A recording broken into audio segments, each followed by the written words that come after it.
আমি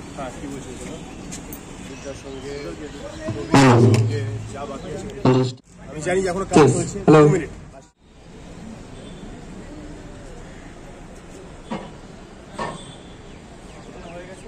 very proud of this moment আজকে, কারণ সত্যি এত বছরের বাংলা সিনেমার ইতিহাস, এত বছরের ঐতিহ্য, এত ভালো ভালো কাজ হয়েছে, কিন্তু আমরা দক্ষিণী সিনেমার ক্ষেত্রে যেগুলো দেখে আসি নানান সময় তাদের বিশাল বড় বড় কাট আউট করে, ইভেন হিন্দি সিনেমার ক্ষেত্রেও নানান সময় দেখি আমরা, সেইটা আমরা কোনোদিন হয়তো বাংলা সিনেমার ক্ষেত্রে দেখিনি। আর আজকে যেটা ঘটাতে পেরেছি আমরা, একটা 110 ফুটের কাট আউট মানি স্কোয়ারের গায়ে মাউন্ট করা। হিস্ট্রি ক্রিয়েটেড না ক্রিয়েট হচ্ছে। আর আমি একটু আগেও যেটা বলছিলাম যে আমাদের যে এস্টিমেটেড টাইম বলেছিলেন যারা এই কাজটা করছেন, সেই অনুযায়ী আমরা প্ল্যান করেছিলাম, কিন্তু তাতে একটু অবভিয়াসলি ডিলে হয়েছে, কারণ ওদেরও বক্তব্য যে ওরা এইরকম কাজ এর আগে করেনি পশ্চিমবঙ্গে কোনোদিন, বা বাংলা সিনেমার ক্ষেত্রে ওদের কোনোদিন করতে হয়নি। ওরাও যতটা টাইম এস্টিমেট করেছিল তার থেকে অল্প বেশি সময় লাগছে। বাট আমি বলবো যে এইটাতে আমাদের আনন্দের জায়গা এতটাই, বা এটাতে আমাদের গর্বের জায়গা এতটাই যে অল্প ডিলে হচ্ছে তা নিয়ে আমার কোনো আক্ষেপ নেই, বা তা নিয়ে কোনো কমপ্লেন নেই আমার। শহর জুড়ে পোস্টার, হ্যাঁ, শহর জুড়ে হোর্ডিং, হ্যাঁ। সিনেমা রিলিজ হতে 2 দিন বাকি মাত্র, কালকের দিনটা অ্যাকচুয়ালি একদিন, পরশু দিন সিনেমা রিলিজ শুক্রবার। এবং উন্মাদনা, অনেক ভালোবাসা, অনেকটা এক্সাইটমেন্ট, অল্প নার্ভাসনেস থাকাটাই স্বাভাবিক, ওটা ভালো বলে আমার মনে হয়। কারণ কি শো টাইমিং পাবো, কি হল পাবো, কতগুলো মানুষ আমাদের, মানে কতজন মানুষ হল পর্যন্ত আসবেন, যেই এক্সাইটমেন্টটা আমরা দেখতে পাচ্ছি সোশ্যাল মিডিয়াতে বা বাইরে যখন দেখা হচ্ছে কারোর সঙ্গে, তারা যখন পাড়িয়ে নিয়ে এক্সাইটমেন্টের কথা বলছেন, তখন অবশ্যই খুব ভালো লাগছে। তার সঙ্গে অবভিয়াসলি মনে প্রাণে এই ইচ্ছেটা জাগছে যাতে তারা সবাই এসে হলে সিনেমাটা দেখেন এবং যাতে তাদের সিনেমাটা ভালো লাগে। কারণ আমি সত্যি বিশ্বাস করি যে আজকের দিনে আমরা সিনেমার ক্ষেত্রে যেটা দেখে আসছি, তাতে মানুষের যদি সিনেমা ভালো লাগে এবং যদি ওয়ার্ড অফ মাউথ ভালো হয়, তাহলে তাদের আশীর্বাদে এবং তাদের ভালোবাসায় সিনেমা দীর্ঘদিন চলতে পারে। যদি মানুষের ভালোবাসা না পাই, সিনেমা নিয়ে যতই হাইপ হোক, যাই আমরা করে নিই না কেন, সেই সিনেমা হলে ভালো চলে না। সেই জন্য আমি বলবো যে ফ্রম ডিপ ডাউন ইনসাইড আমার এটাই প্রার্থনা, আমার এটাই অনুরোধ, যাতে মানুষ এসে সিনেমাটা দেখে সিনেমা হলে, এবং তাদের যদি ভালো লাগে আরও 4টে মানুষকে বলে, তাদের ওয়ার্ড অফ মাউথে আমাদের সিনেমা চলবে এবং আমরা দীর্ঘদিন সেটাকে হলে টিকিয়ে রাখতে পারবো। ইস্টার্ন ইন্ডিয়ার দিক থেকে তো বটেই, আমরা স্পাইকারকে পাশে পেয়েছি এটা করবার জন্য। স্পাইকার আমাদের ব্র্যান্ড পার্টনার, এবং আমরা থ্যাঙ্কফুল স্পাইকারের কাছে যে এত বড় বাংলা সিনেমার ক্ষেত্রে এটা প্রথমবার।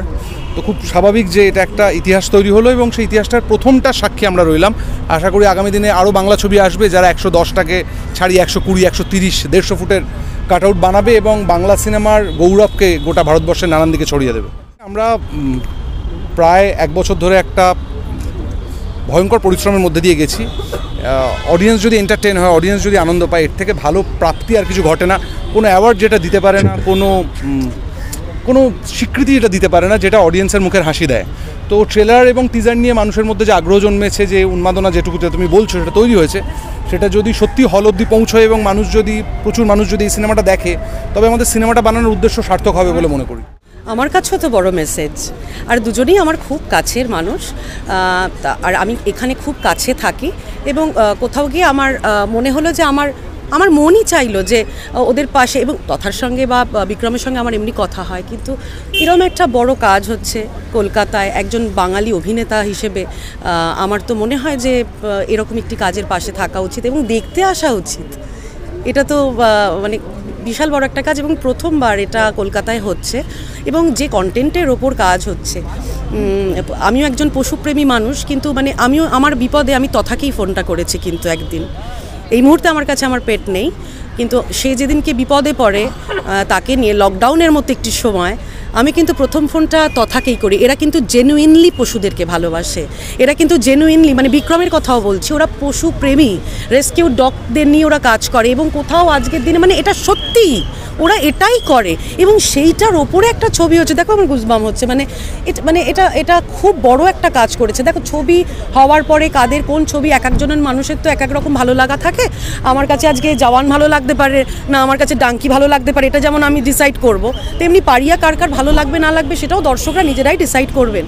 কিন্তু যে প্রেক্ষাপটের ওপর দাঁড়িয়ে ছবিটা তৈরি হয়েছে সেটা অসাধারণ ব্যাপার একটি। এবং যে ঘটনাটা এখন ঘটতে চলেছে, একটু লেট হয়েছে অবশ্য, সকাল থেকে ওরাও খুব খাটাখাটনি করছে এবং একটু পরেই এই কাট আউটটা রেডি হবে। আর আমার এই পথ দিয়ে যাতায়াত হয় এবং বহু মানুষ এই পথ দিয়ে যাতায়াত করেন, এরকম একটি ঘটনার সাক্ষী হতে পেরে আমার নিজের খুব গর্বিত লাগছে নিজেকে। এবং পুরো টিমের জন্য, পারিয়া টিমের জন্য আমার অনেক শুভেচ্ছা।